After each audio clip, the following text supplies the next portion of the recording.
మహాభారతంలో కురుక్షేత్ర యుద్ధం మొదలయ్యింది. యుద్ధంలో అర్జునుడు మరియు కర్ణుడు ఇద్దరూ కూడా ఎదురెదురుగా తలపడ్డారు. అర్జునుడు మరియు కర్ణుడు వారి యొక్క బాణాలని వదలగా వాటి శక్తికి కర్ణుడి యొక్క రథం 8 అడుగులు, అర్జునుడి యొక్క రథం 2 అడుగులు వెనక్కి జరిగాయి. అప్పుడు అర్జునుడు శ్రీకృష్ణుడితో ఈ విధంగా తెలియజేశాడు, మాధవ, నా శక్తి ముందు కర్ణుడు నిలబడలేకపోయాడు. ఒకే ఒక్క బాణానికి అతని యొక్క రథం 8 అడుగులు వెనక్కి జరిగింది అని తెలియజేయగా వెంటనే శ్రీకృష్ణుడు, పార్థ, కర్ణుడి యొక్క శక్తి ముందు నీవు ఏమాత్రం నిలబడలేవు. ఎందుకంటే కర్ణుడి యొక్క రథంలో రథసారథి మరియు కర్ణుడు మాత్రమే ఉన్నారు.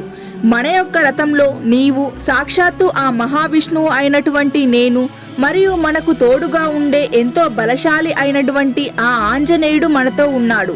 అయినప్పటికీ కర్ణుడి యొక్క శక్తి ముందు 2 అడుగులు మన రథం వెనక్కి జరిగింది. ఈ విధంగా కర్ణుడి యొక్క శక్తిని తెలియజేశాడు.